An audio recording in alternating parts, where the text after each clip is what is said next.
Start करने से पहले बोलना चाहूँगा कि जो चैनल पे नए प्लीज़ चैनल को सब्सक्राइब कर लीजिए। और एपिसोड की स्टार्टिंग में हम लोग देखते हैं कि आमादा के चश्मे के थ्रू उन लोगों को लाइव टेलीकास्ट दिख रहा होता है काशिन कोजी और जीगन के बीच में चल रही बातों का।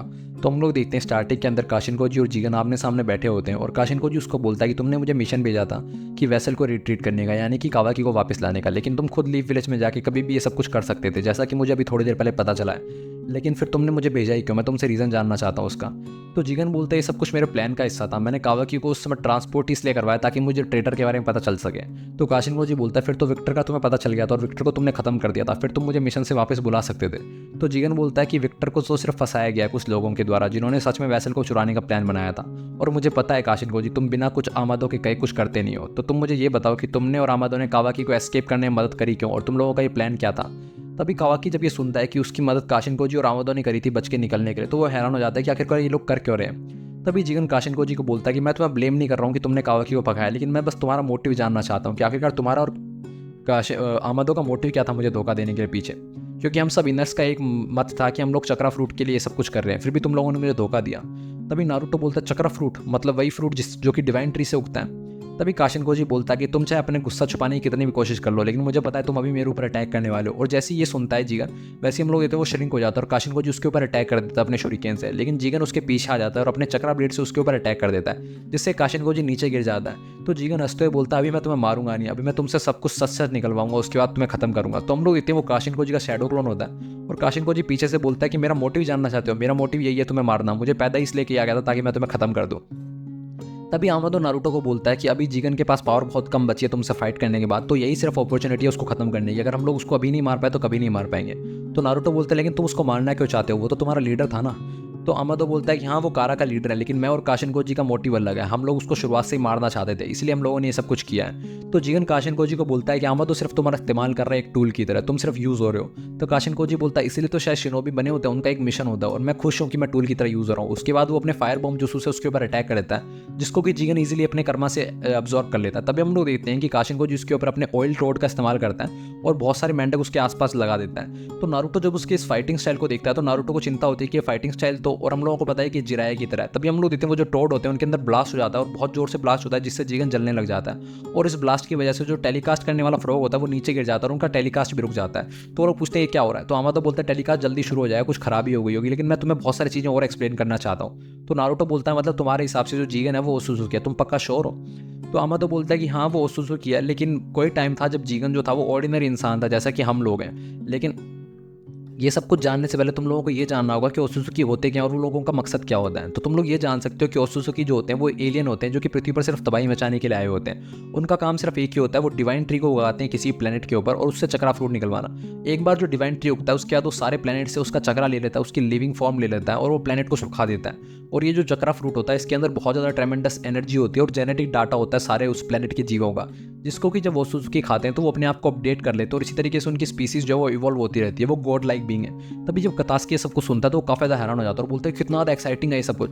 तो बोरुतो बोलता है कि कतास्की इसमें हंसने की क्या बात है, तुम इतने ज़्यादा एक्साइटेड क्यों हो रहे हो, अभी परेशानी में हम लोग। तभी साय बोलता है कि मतलब विक्टर जो ये सब कुछ कर रहा था वो इसलिए कर रहा था ताकि वो भी डिवाइन ट्री उगा के अपने आप को इवॉल्व कर सके। तो आमादो बोलता है कि विक्टर ने ये सब कुछ अपनी मर्जी से किया था, उसका हमें कुछ नहीं पता, लेकिन कारा का जो ट्रू मोटिव है वो चक्रा फ्रूट उगाना ही है। वहीं दूसरी तरफ हम लोग देखते हैं कि वो टेलीकास्ट काशिन कोजी के सामने जीगन जो होता है वो जल रहा होता है। तो काशिन कोजी बोलता है कम ऑन जीगन, तुम इतने छोटे अटैक से थोड़ी मारे जाओगे, सामने आ जाओ। तो जीगन उसको ऑब्जर्व करने लगता है अपने कर्मा से और बोलता है कि मैं सोच रहा था कि तुम लोगों ने कावाकी को भागने में मदद क्यों करी।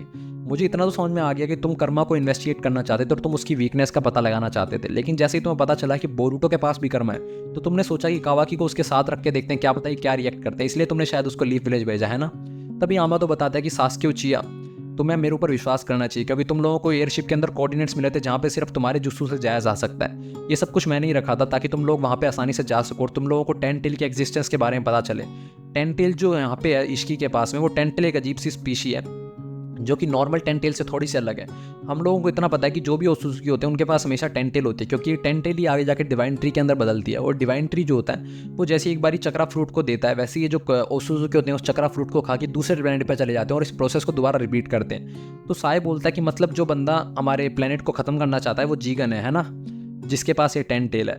तो सास्के बोलता मुझे नहीं लगता कि वो जीगन है, मुझे लगता है कि वो बंदा जिसने जीगन को एक कर्मा दिया है वो ओसुजुकी है, जिसने कि जो कि हमारे प्लेनेट को खत्म करना चाहता है। और तुमने पहले बोला था कि जीगन जो ऑर्डिनरी ह्यूमन बीइंग है उसके बारे में बताओ। वहीं दूसरी तरफ हम लोग देखते हैं जीगन काशिन कोजी से फाइट कर रहा होता है, लेकिन काशिन कोजी बार बार अपने शैडो क्लोन को ही भेज रहा होता है आगे फाइट करने के लिए, और असली काशिन कोजी तो पीछे छुप के बैठा होता है। तो जीगन बोलता है काशिन कोजी तुम मुझे लगता है कि काफ़ी ज़्यादा सीरियस हो मुझे खत्म करने के लिए और मेरे साथ मुझे धोखा देने के लिए, तो मरने के लिए तैयार हो जाओ। तो काशिन कोजी बोलता है आप भी तैयार हो जाओ लॉर्ड इश्की ओसुजुकी। तो आमादो बोलता है कि जीगन की जो ट्रू आइडेंटिटी है वो इश्की ओसुजुकी है, असलियत में वो जीगन नहीं है बल्कि इश्की ओसुजुकी है। इश्की ओसुजुकी बहुत टाइम पहले कागुया के साथ ही प्लेनेट अर्थ पे आया था और उन लोगों का काम यही था, वो लोग चाहते थे कि वो डिवाइन ट्री को उगाएं और उसके बाद चक्रा फ्रूट खा के यहाँ से निकल जाएं। लेकिन पता नहीं क्यों रास्ते में ही कागुया ने उसको धोखा दे दिया, और हम लोगों को पता है क्योंकि कागुया को इंसान से प्यार हो गया था इसलिए उसने इश्की को धोखा दिया था। तो आमादो बताता है कि कागुया का पता नहीं मुझे क्यों धोखा दिया था, लेकिन उसने इश्की को बहुत बुरी तरीके से जख्मी कर दिया जिससे इसकी मरने ही वाला था। उस टाइम उसके नज़दीक एक मॉन्क था जिसके ऊपर उसने अपनी कब्जा कर लिया, और वो जो मॉन्क था वो और कोई नहीं बल्कि वो बहुत ज़्यादा अनफॉर्चुनेट आदमी जीगन ही था जिसकी बॉडी पे इश्की ओसुजुकी ने कब्जा कर लिया। तो सास्के बोलता है कि मतलब उसी टाइम इश्की ने अपने कर्मा को मार्क किया था इस जीगन के शरीर पे, है ना। तो आमादा बोलता है कि ये सब कुछ बताने से पहले मुझे ये जानना होगा क्या लीफ विलेज मुझे शरण दे रहा है, मैं सच में यहाँ का सिविलियन बन सकता हूँ। तो नारुतो बोलता है ठीक है आज से तुम लीफ विलेज के सिविलियन हो, लेकिन पेपर वर्क में थोड़ा टाइम लगेगा। तो आमादा बोलता है कि ठीक है मुझे कोई जल्दी नहीं है, अगर तुम्हें शिकाडाई की गर्दन से वो बॉम्ब हटाने की जल्दी नहीं है, जैसे ही पेपर वर्क आएगा वैसे ही मैं बॉम्ब हटा दूंगा। चलो मैं आगे बताता हूँ, उस सबसे पहले तुम्हें बोरुटो के एग्जाम्पल से समझाता हूँ। बोरुटो को कर्मा कैसे मिला। जब मोमोशिकी ओसुजुकी मरा था तो उसने बोरुटो को कर्मा दिया, इतना तो तुम लोग जानते होगे। कर्मा जो होता है वो और कुछ नहीं होता, मोमोशिकी जब बनने वाला था तो उसने अपने आप को एक डाटा के अंदर कन्वर्ट कर दिया, और कर्मा जो होता है वो हाईली कंप्रेस्ड ओसुजुकी बैकअप फाइल होती है, जिससे कि वो लोग एक इंसान को जब कर्मा मिल जाता है तो उसकी बॉडी के अंदर धीरे धीरे वो कंप्रेस फाइल डीकम्प्रेस होने लगती है, और थोड़े टाइम बाद में बोरुटो की पूरी बॉडी के ऊपर मोमोशिकी कंट्रोल कर लेगा जब वो पूरी तरीके से डीकम्प्रेस हो जाएगा और बोरुटो की एग्जिस्टेंस खत्म हो जाएगी। तो जब बोरुटो ये सब कुछ सुनता है तो वो पागल हो जाता है कि ये सब कुछ क्या होने वाला है, और आमादो बताता है कि फिर उसके बाद में ओसुजुकी का रीजन्म हो जाता है ऐसे ही करके। तो नारुतो बोलता है हम लोग इस प्रोसेस को ब्लॉक कैसे कर सकते हैं। तो आमादो बोलता है इस प्रोसेस को ब्लॉक नहीं किया जा सकता, लेकिन हम लोग मोमोशिकी ओसुजुकी के रिवाइवल को रोक सकते हैं बोरुटो को मार के। अगर हम लोग बोरुटो को मार देते हैं तो उसके बाद में मोमोशिकी दोबारा पैदा नहीं हो सकता। तो जब बोरुटो ये सब सुनता है तो वो पागल हो जाता है कि ये सब कुछ क्या हो रहा है, क्या सच में मैं मोमोशिकी ओसुजुकी बनने वाला हूँ, इसे तो रोकना होगा। तभी सास्के बोलता है कि अगर वो एक बार बोरुटो मोमोशिकी बन गया तो उसके कर्मा का क्या होगा। तो आमादो बोलता है कि मुझे कर्मा जो होता है वो डिसॉल्व हो जाता है और उसके बाद में डिसअपेयर हो जाता है, उसकी बॉडी पे नहीं रहेगा, कर्मा को फिर कोई काम ही नहीं बनेगा। तो सास्के बोलता है फिर जीगन की बॉडी पे अभी भी कर्मा कैसे है। अगर जीगन की बॉडी पे अभी भी कर्मा है मतलब इश्की ओसुजुकी ने अभी तक रिवाइव नहीं हुआ है ना। तो जैसे ही आमादो ये सुनता है वो हंसने लग जाता है, तो शिकामारू उसकी गर्दन पकड़ता है कि बास्टर्ड इसमें हंसने की क्या बात है। तो आमादो बोलता है कि तुम मुझे मेरी कॉलर नहीं पकड़ सकते, मैं एक लीफ विलेज का सिविलियन हूँ, अगर होकाई का एडवाइजर ही सिविलियन का गर्दन पकड़ा तो कैसे चलेगा। फिर वो बताता है कि जिस टाइम इश्की ओसुजुकी ने जीगन की बॉडी पर अटैक किया था उस टाइम वो इतने इस हालत में नहीं था कि वो उसको कर्मा दे सके, इसलिए वो अपनी बॉडी को श्रिंक करके जीगन की बॉडी के अंदर घुस गया उसके कान के थ्रू, और वो फिर उसकी बॉडी के अंदर जीने रहने लगा, उसकी बॉडी से न्यूट्रिएंट लेके जैसे कि पैरासाइट्स जीते हैं, और धीरे धीरे करके उसने पूरी जीगन की बॉडी पे कंट्रोल कर लिया अपना। अभी भी इश्की ओसुजुकी जीगन की बॉडी के अंदर फिजिकली एग्जिस्ट करता है, यानी कि अभी भी एक इश्की ओसुजुकी जीगन के अंदर है। थोड़े टाइम बाद जब इश्की ओसुजुकी ने अपनी पावर को दोबारा पाया तो उसने जीगन को कर्मा दे दिया। वहीं दूसरी तरफ हम लोग देखते हैं कि जीगन अपने कर्मा वाली फॉर्म में आ जाता है और वो काशिन कोजी पर अटैक कर रहा होता है, और काशिन कोजी बहुत बुरी तरीके से पिट रहा होता है, लेकिन हम लोगों को पता चलता है कि वो सारे काशिन कोजी के शैडो क्लोन होते हैं। तो काशिन कोजी अपने अर्थ स्टाइल का इस्तेमाल करता है जिससे वो जीगन को अपने दलदल वाले जुस्सू में फंसा लेता है, और हम लोग देखते हैं वो जो टोड होता है फाइनली वो भी वापस आ जाता है और लाइव टेलीकास्ट जो होता है वो दोबारा स्टार्ट होने लग जाता है। तभी नारुतो बोलता है कि अगर इश्की ओसुजुकी अभी भी जीगन के अंदर है और उसने कर्मा भी दे दिया तो वो वापस रिवाइव क्यों नहीं होता।